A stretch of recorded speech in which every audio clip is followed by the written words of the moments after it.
Extinction is, at the same time, nowhere and everywhere, as it becomes a part of our doom-core era. Extinction is real even if it needs to make itself happen. Some cognitive infrastructures don't have the capacity to price extinction in their models, while others empty its meaning by making it yet another political concept. Extinction has its own temporal in-between, the smallest memory buffers and signal delays.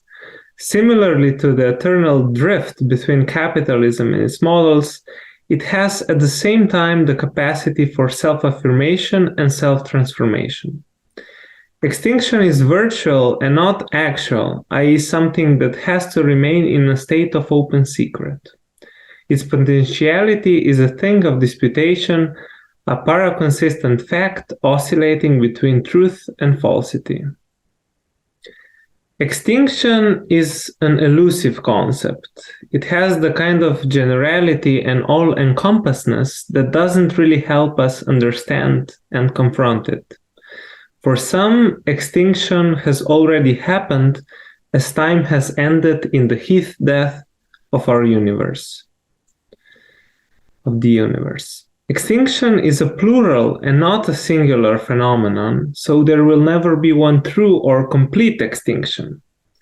Rather, extinction becomes a criteria for what we are prepared to let extinct or for what kind of extinction we are preparing for. What kind of path dependency we are making a reality of. Extinction leads to a further materialization of thought and our conceptual scaffoldings.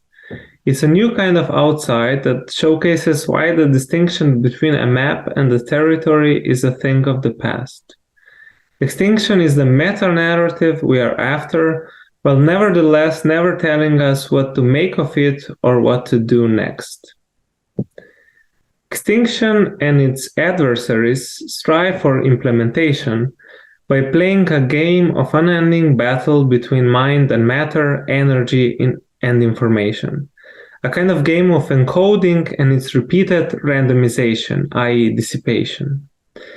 Fighting extinction is a process where pattern has to become matter, or where pattern and matter finally meet. Extinction is itself a form of computation, while humanity computes and embeds itself in a perpetual rush. It laughs in the face of universal limitations to the fact that Turing machines are not primarily mathematical or computational, but physical limits, and or to such attempts at exodus from definite ends. Extinction is a form of race to the end, an arms race that cannot find its Nash equilibrium.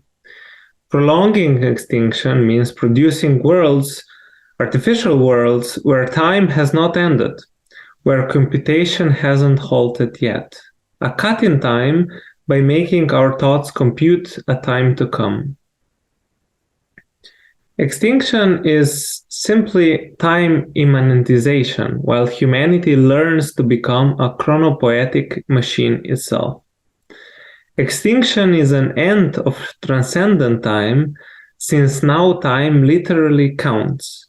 Can what is playing you make it to level 2? Extinction and its models are a form of time manipulation, where the future is destined to come and bite us from behind. Since extinction is a future phenomenon, our models cannot but be and come from the future, and thus leaving us in a state of nervous reality testing with better and worse reality simulations. Extinction amounts to the primacy of the future upon the present and the past, and is thus not simply a physical fact or a limit, but more a speculative chance for a new reality to happen. Extinction is nothing more than experimentation with time, a new kind of reality cone destined to happen or go under the radar for eons to come. Extinction makes it possible to think about possible futures as objects for further reflection and operationalization. It reverses the primacy of explicit reasoning and what these models are saying in favor of implicit metalogical considerations, thus making the toolbox of our models what actually counts. Extinction is fundamentally a problem to be solved, and that has to be solved at different levels, not least in the deep time of our post-human horizons.